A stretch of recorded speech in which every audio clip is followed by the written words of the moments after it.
আসসালামু আলাইকুম। আজকে দেখুন এই পেপুল শাক রান্না করবো। যেমন পেপুল শাক বাড়ির গাছের শাক এই ভিজায় রাখবো। এখন ক্ষেতের থেকে তুলে নিয়ে আসা হয়েছে, তাই এখন রান্না করব এই দিয়ে ট্যাংরা মাছ দিয়ে। এর সাথে থাকুন, দেখতে থাকুন। গাইস, পেপুল শাকটা এই যে ধুয়ে পানি ঝরাই নিয়েছি, আর এই ট্যাংরা মাছ দিয়ে আলু দিয়ে আজকে পেপুল শাক রান্না করব। মশলা এখানে নিয়েছি ঝাল আর পেঁয়াজটা ছোটো করে নিয়েছি, রসুন বাটা, পেঁয়াজ বাটা, জিরে আর লবণ হলুদ দিয়ে রান্না করব আজকে এই ট্যাংরা মাছ দিয়ে পেপুল শাক। লবণ দিয়ে দিলাম, হলুদটা দিয়ে দিলাম, মশলাটা কষিয়ে নেব। আগে তো মশলা একটু কম দিয়েই রান্না করি, কিন্তু আজকে একটু বেশি দিয়েছি, যেহেতু ট্যাংরা মাছ একটু ভালো করে কষাই দিতে হবে, মশলাটাও কষাতে হবে। মশলা একটু বেশি না দিলে ট্যাংরা মাছটা একটু গন্ধ বের হয়। এবার মাছ দিয়ে দিচ্ছি,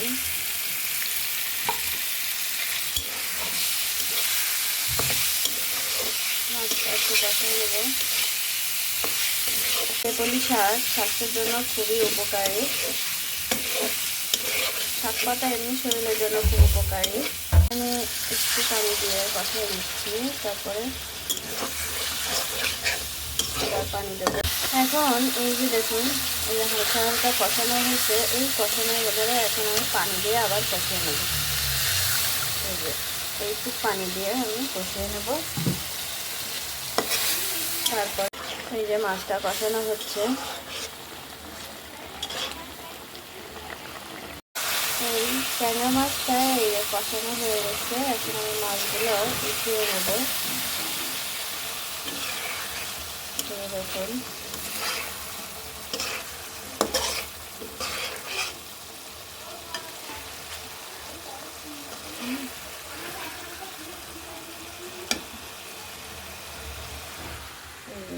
মাছগুলো আমি উঠিয়ে ফেলতেছি।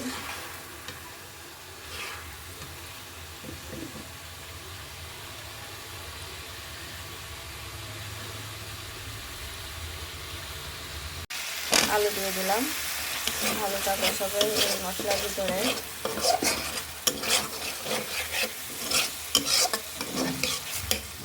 আলু কষানোর পরে পানি দিয়ে দিলাম, জলের পানি দিয়ে এই ঢেকে দিলাম। গাইস, এই এখন পানি উঠানোর পরে এখন আমি শাকগুলো দিয়ে দিচ্ছি।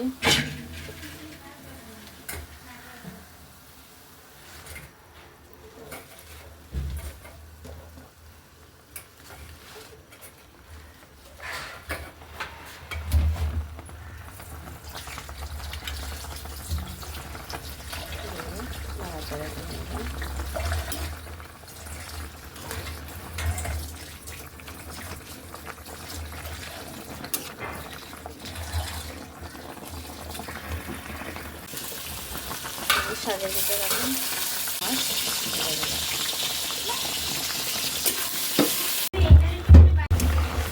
গাইস, এটা আরো ঝোল কমবে। দেখুন গাইস, এই দেখুন তরকারি হয়ে গেছে।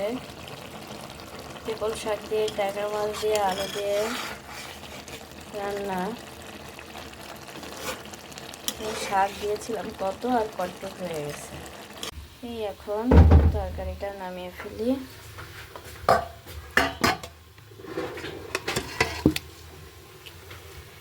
তৈরি করে ফেললাম ট্যাংরা মাছ দিয়ে পেপুল শাক দিয়ে আলু দিয়ে রান্না তরকারি।